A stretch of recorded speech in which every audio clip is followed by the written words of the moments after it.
who will be the moderator for this panel. Jim Zehringer was appointed the Director of the Ohio Department of Natural Resources in 2011. Key priorities for Director Zehringer include regulating shale development responsibly, addressing water quality issues statewide, and promoting, updating, and preserving Ohio state parks.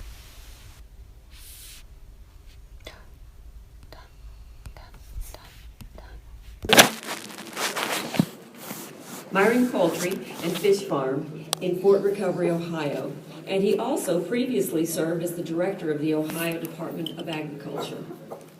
Before becoming the Director of the Department of Agriculture, Mr. Zehringer served rural Western Ohio as a state representative and has also served as Mercer County Commissioner.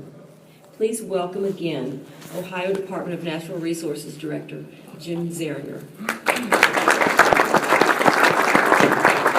Thank you so much, Kathy, and I hope everybody's enjoying the conference. And once again, on behalf of Governor John Kasich, we want to welcome all of you to Ohio. I don't know about you, but if you live in Ohio, it's all about us when it comes to football. And I don't think the governor's in here, so I can talk about him. But I'm about tired of hearing about Mississippi and Mississippi State. The only thing we care about is Ohio State is ranked and Michigan isn't. So anyway, it's good, and we really appreciate Governor Bryant's leadership, and last night his remarks at the reception and his remarks this morning, and we're really looking forward to Governor Herbert's leadership going down the road here. So this morning we're going to want to thank you again for attending, and we're here to talk to you about the state of the play, and we're going to mostly talk about the Utica. And we are still in the infancy of this shale play, and I can remember just probably about 5 years ago when the candidate Kasich was running for governor, and we were in his office, in his election office, and he asked me if I ever heard of the Utica Shale, and I had no idea what he was talking about. And so that's how here in Ohio, and I'm sure the geologist and Rick and you in the industry were very much familiar with it, but for probably 99% of Ohioans we weren't, and I live in the western part of the state that borders Indiana, and I will guarantee you that 90% of them still don't know about the Utica Shale.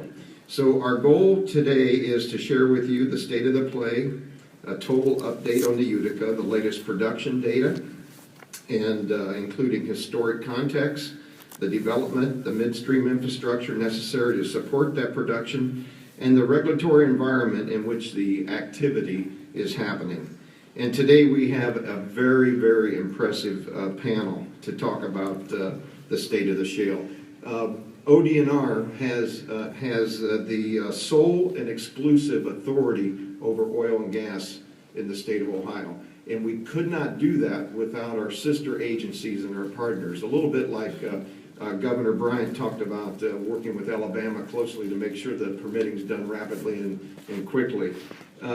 We do that too. We're really experts in certain fields, but what on this panel brings to us is experts in their particular agency, and we have to work together. So we have David Mustine, the Senior Managing Director of Chemical and Polymer at Jobs Ohio. He will update us on the development of the midstream and downstream infrastructure in our state, of course, the key component to the success of this industry. Rick Simmers, he's our Chief of Oil and Gas Natural Resource Development, will update us on production data from Ohio's horizontal wells, talk about the future of the Utica, and some challenges. Director of the Ohio EPA, Craig Butler, will discuss the impressive efforts his agency has made to streamline permitting for oil and gas activity, as well as steps to ensure actions taken by the oil and gas industry are properly monitored and regulated. And then the really chief of all of us, he is a chief, he's a fire chief, and he's also the state fire marshal, a good friend, Marshal Larry Flowers with the Department of Commerce. He'll inform us of what his office and the Agency of Commerce have done to make permitting process good business sense, as well as the regulatory improvements of his agency. So let's talk about where we are in the Utica play.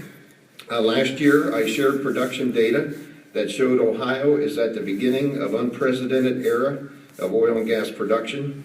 Today, we have data showing history is being made as we speak. The increasing production of Ohio's Utica Shale nearly doubled Ohio's natural gas output from 2012 to 2013. That's a first for Ohio. Now, I want to take a moment and talk about where we are in the development of the Utica. This animation shows all the wells drilled since 2010. You can watch the play develop mostly in a core area of eastern Ohio, but with increasing activity recently in the southern counties. Now, here are the latest numbers for the use of the Utica and the Marcellus horizontal wells. Almost 1,600 permits. The number of the wells drilled in production continues to grow as the midstream comes online.